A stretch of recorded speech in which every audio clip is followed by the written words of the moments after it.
तो अभी internal capsule का सेकंड लेक्चर है, थोड़ा चैलेंजिंग टॉपिक है, अच्छी तरीके से ध्यान दो।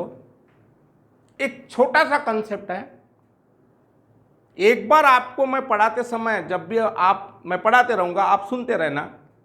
एक टाइम आपको ऐसा 2 सेकंड, 5 सेकंड, 10 सेकंड का आता है जब आपके माइंड में क्लिक हो जाता है कि एक्चुअली ये टॉपिक क्या है। तो डेफिनेशन में आपको समझा कि इंटरनल कैप्सूल एक बैंड है which are arises from cerebrum and reaches of cerebrum, that is जो भी एक्सॉन सेरेब्रम से निकले और ऊपर जाते हैं, उसका एक बैंड ब्रेन के एक छोटे से गैप में से पास होता है। वहाँ पे कॉर्पस स्ट्रैटम नाम का न्यूक्लियस है जो आपके बॉडी की स्किलफुल मूवमेंट संभालता है। जितनी भी आपकी स्किल रहती वो कॉर्पस स्ट्रैटम के वजह से रहती, उस पर से आपके बॉडी के ऊपर, बॉडी के तरफ जाने वाले पूरे फाइबर्स पास हो रहे हैं, इसीलिए उसको कैप्सूल वर्ड दिया है। कैप्सूल का मतलब ही वो है कि जिसको, जो सेंसिटिव रहता है, जिसको प्रोटेक्शन की गरज होती है। इसलिए definition, internal capsule is the band of collecting fibres which are arises from cerebrum and reaches to the cerebrum. दूसरा टॉपिक है, it is compares with narrow gate because a small damage to internal capsule can cause great damage to the body. फिर उसका shape, it is V shaped, the opening of V is directed laterally. फिर उसके बीच में हमने आपको lentiform nucleus, corded nucleus, किसके 2 part बनते, corpus stratum पर से इंटरनल कैप्सूल कैसी पास होती, ये चीजें हमने आपको बताए। बस वही अभी आपको सेंटेंस में लिखना है। इंटर 4 नंबर का टॉपिक शुरू हुआ। Internal capsule passes over the corpus stratum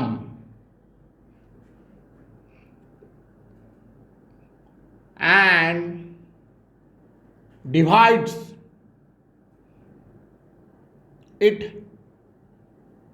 into 2 parts,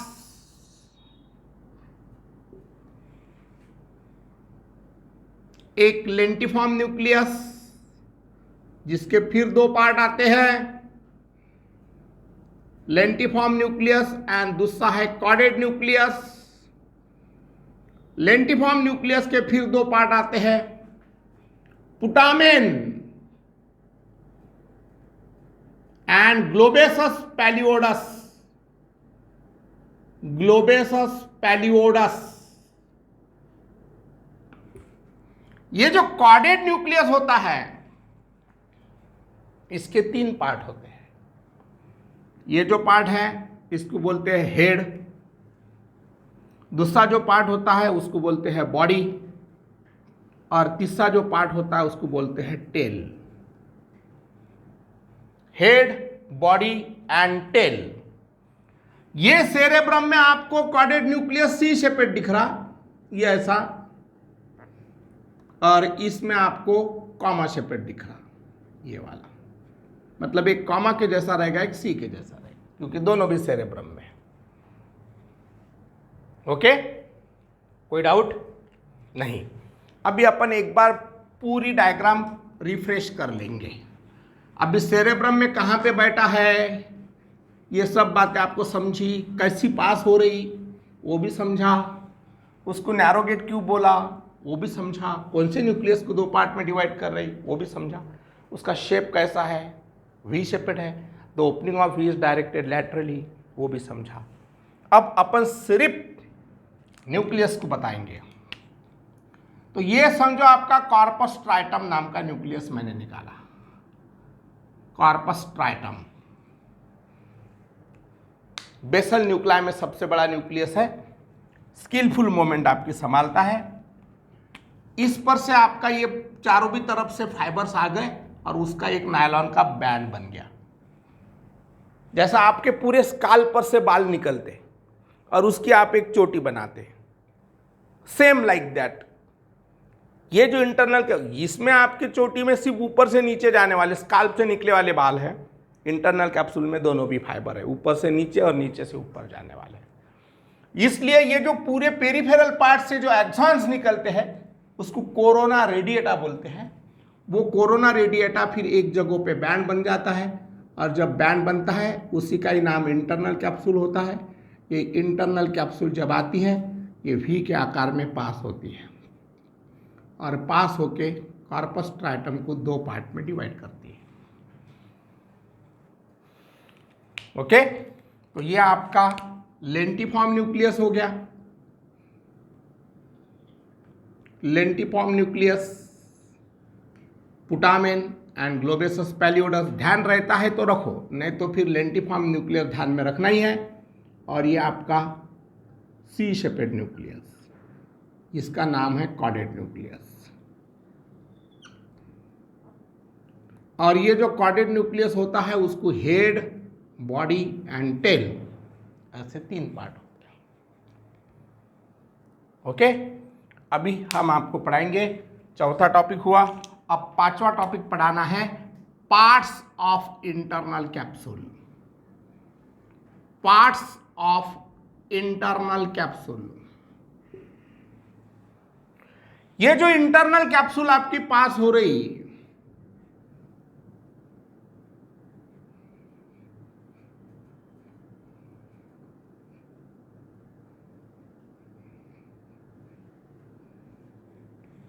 इसके पूरे मिला के 5 पार्ट रहते हैं।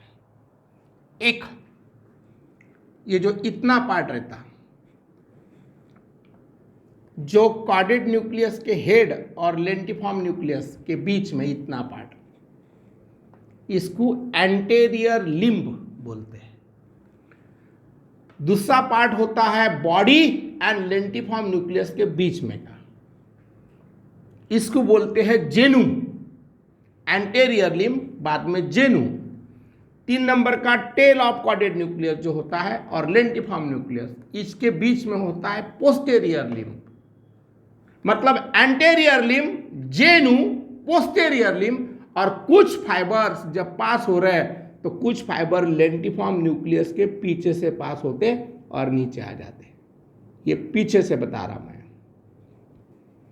इसलिए लेंटिफॉर्म न्यूक्लियस के पीछे से भी कुछ इंटरनल कैप्सूल के फाइबर पास होते, उसको रेट्रो लेंटिफॉर्म पार्ट बोलते। रेट्रो मीन्स बिहाइंड, और नीचे वाले सब लेंटिफॉर्म पार्ट होते हैं। इसलिए इंटरनल कैप्सूल के 5 पार्ट होते हैं। एक एंटेरियर लिम्ब, दूसरा जेनू, तीसरा पोस्टेरियर लिम्ब, चौथा रेट्रोलेंटिफॉर्म पार्ट, रेट्रोलेंटिफॉर्म पार्ट, और चौथा सब लेंटिफॉर्म पार्ट।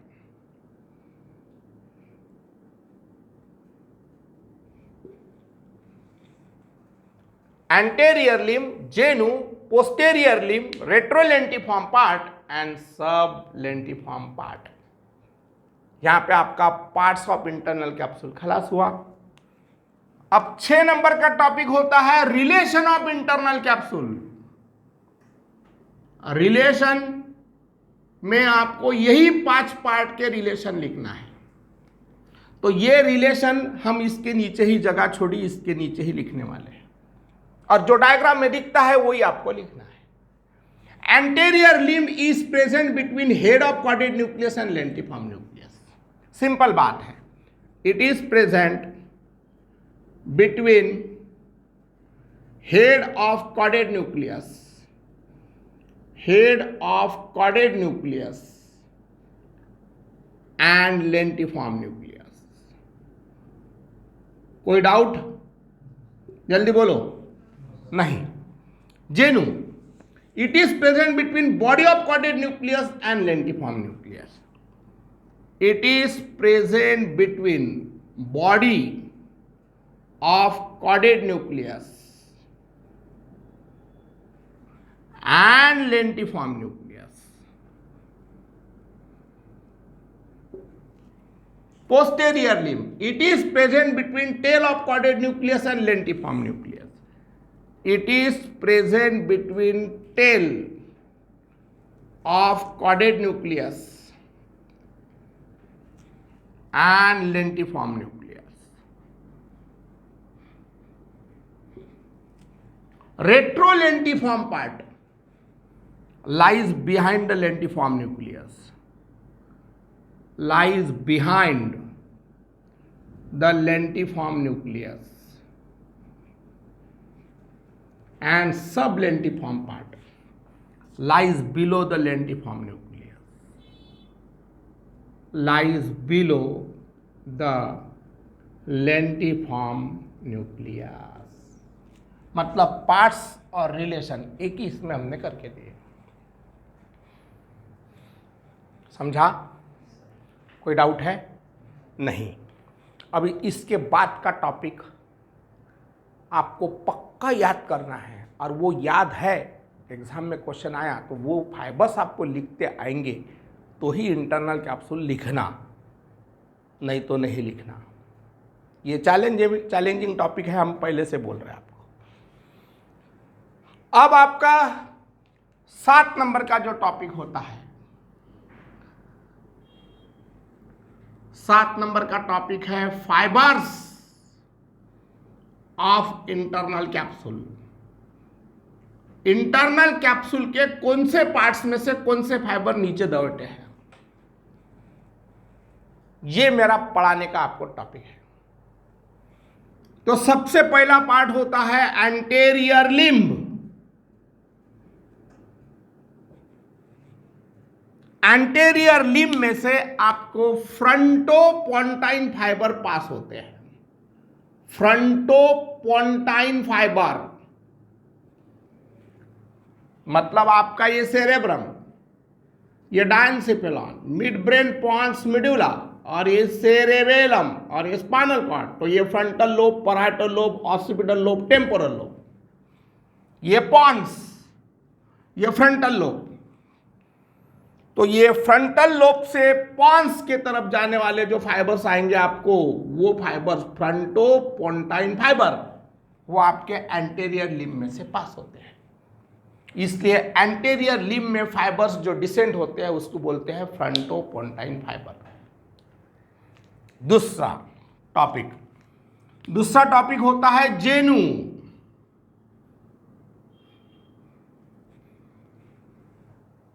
जेनू में आपके सेरेब्रम का जो कॉर्टेक्स एरिया होता है, आउटर ग्रे मैटर जो होता है, कॉर्टेक्स एरिया होता है, वहां से पॉन्स में स्कैटर्ड पोंटाइन न्यूक्लियस, जब पॉन्स पढ़ाऊंगा तब 100% आपको समझाऊंगा। तो सेरेब्रम के कॉर्टेक्स से पॉन्स के न्यूक्लियाई में फाइबर जाने वाले जो होते हैं वो जेनू से जाते हैं। इसलिए वो जेनू में से जाने वाले फाइबर को बोलते हैं cortico nuclear fibre. Cortico nuclear fibre, इसको कॉर्टिकोपोंटाइन फाइबर बोला तो भी चलता है, क्योंकि वो जो न्यूक्लियाई होते हैं वो पॉन्स में होते हैं। स्कैटर्ड पोंटाइन न्यूक्लियस, ये पॉन्स का ग्रे मैटर पहचाने जाता है। अभी टेंशन लो मत, सिर्फ एक वर्ड हमारे लिए याद रखो, पॉन्स पढ़ाए तक के। अभी आपको 5-6 दिन टाइम है पॉन्स तक के पहुंचने के लिए, लेकिन एक वर्ड सिर्फ ध्यान में रख लो, ओके? Cortico nuclear fibre. बाद में 3 नंबर का टॉपिक होता है पोस्टेरियर लिम्ब।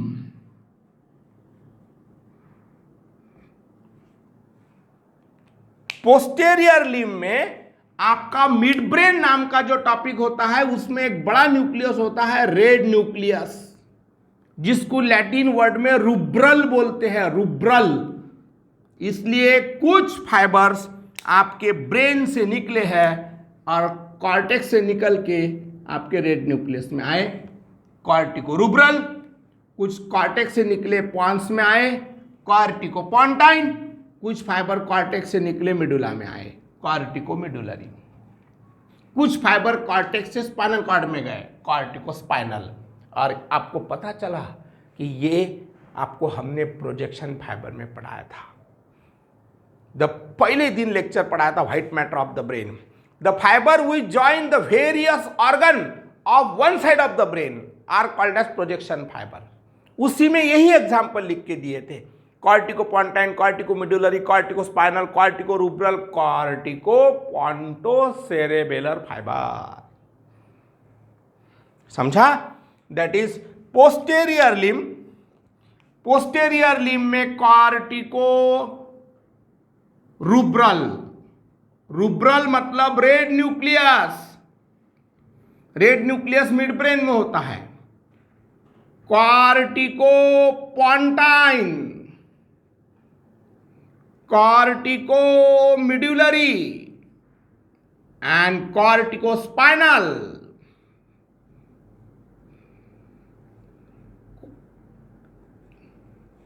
ये पोस्टेरियर लिम्ब में होता है। अब रेट्रोलेंटिफॉर्म पार्ट, रेट्रोलेंटिफॉर्म पार्ट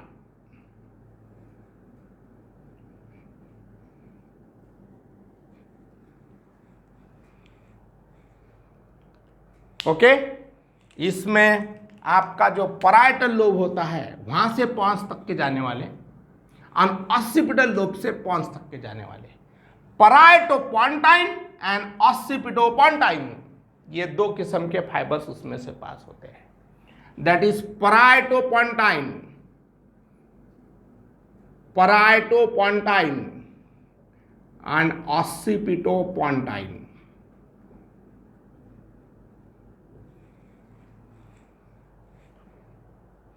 अब सबलेंटिफॉर्म पार्ट,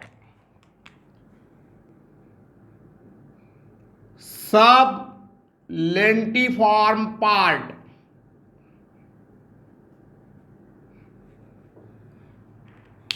इसमें पैराइटल लोब से पॉन्स में जाने वाले और टेम्पोरल लोब से पॉन्स में जाने वाले, मतलब पैराइटोपोन्टाइन एंड टेम्पोरोपोन्टाइन।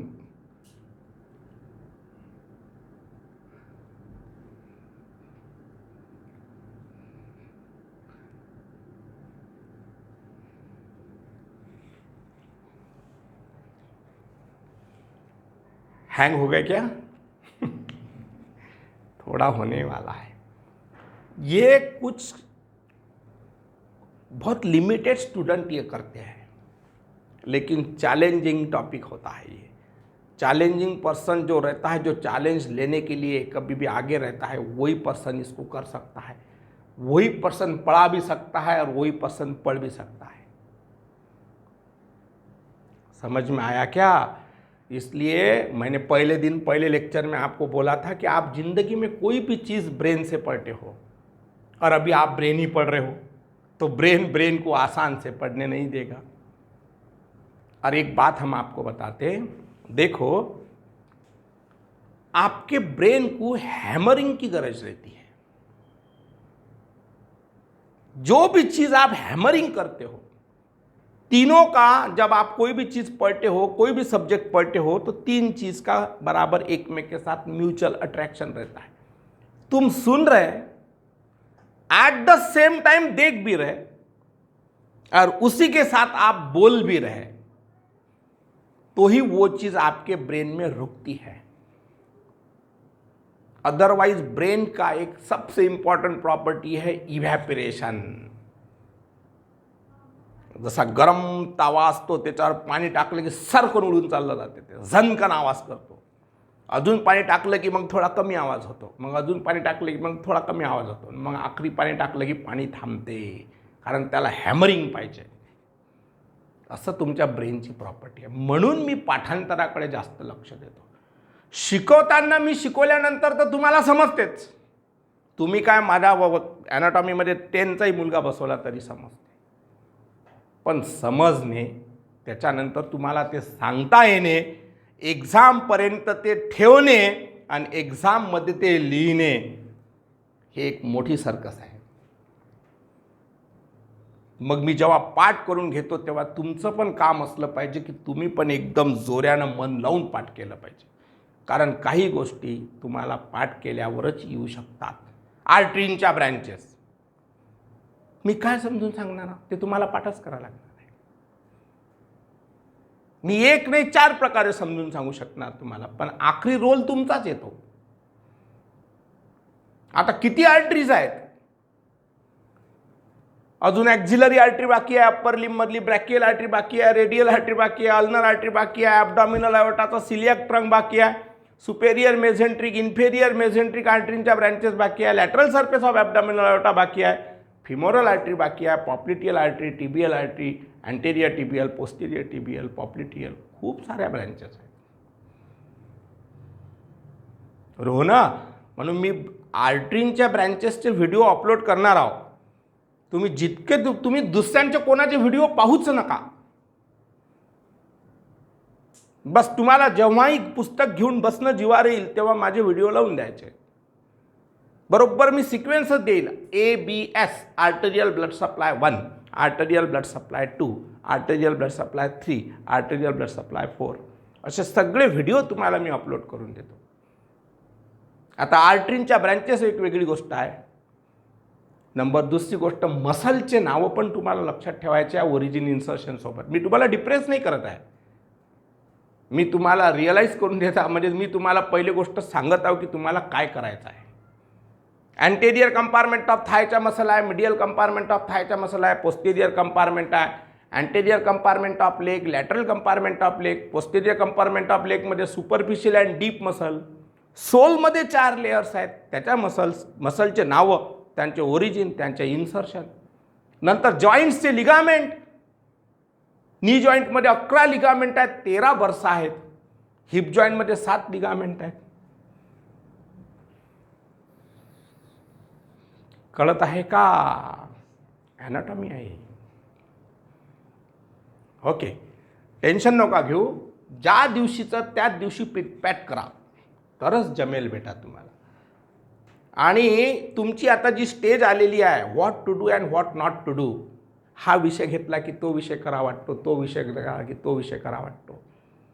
तर हे तुमच्या ब्रेनचं पझलिंग चालू झालेलं आहे. त्याच्यासाठी मनाची शांतता सर्वात महत्त्वाची आहे. इनर पीस हा सर्वात महत्त्वाचा टॉपिक आहे तुमच्यासाठी सध्या. जो टॉपिक घेतला अभ्यास करायला, जो सब्जेक्ट घेतला, नंतर तो घेतल्यावर असा विचार करायचा दुसरा सब्जेक्टच नाही आपल्याला, तर तुम्हाला जमेल, अदरवाईज नाही जमेल. हो ना? Yes, that is anterior limb frontopontine fiber, genu corticonuclear fiber, posterior limb corticonuclear, corticorubral, corticopontine, corticomedullary, corticospinal, retrolentiform पार्टमध्ये परायटोपोंटाइन, ऑसिपिटोपोंटाइन, सब लेंटिफॉर्म पार्टमध्ये परायटोपोंटाइन, टेम्परोपोंटाइन. अशा प्रकारे डेफिनेशन झाली. 2 नंबरचा टॉपिक तुमचा पोझिशन झाली, शेप झाला. नंतर चौथा topic internal capsule corpus striatum वर पासून 2 पार्ट में डिवाइड करते ते पण झालं. उसके बाद में पार्ट्स ऑफ इंटरनल कैप्सूल में 5 पार्ट हो गए, उसके रिलेशन हो गए. अब उसके बाद फाइबर्स ऑफ इंटरनल कैप्सूल भी हो गए. अब इसके बाद सिर्फ 2 टॉपिक बाकी है. अभी 8 नंबर का टॉपिक है blood supply of internal capsule. एक ही आर्टरी ध्यान में रखो बस. Blood supply of internal capsule में एक ही आर्टरी ध्यान में रखो. Lenticulostriate branch of middle cerebral artery. Lenticulostriate branch of middle cerebral artery. कल ही बताया मिडल सेरेब्रल आर्टरी किसकी ब्रांच है? 4th part of internal carotid artery की ब्रांच. ओके. और लास्ट टॉपिक है अप्लाइड एनाटॉमी. और ऐसा कोई नहीं है कि जिसको अप्लाइड नहीं समझा. अप्लाइड एनाटॉमी में internal capsule is the most sensitive part of the brain. A small damage to internal capsule can cause great damage to the body. मतलब डेफिनेशन ही उसकी अप्लाइड है. समझा? कौन सांगते रे ब्रांच? फक्त 1 मिनिट पण नाही झाला. सांगा कोण सांगते ब्रांच?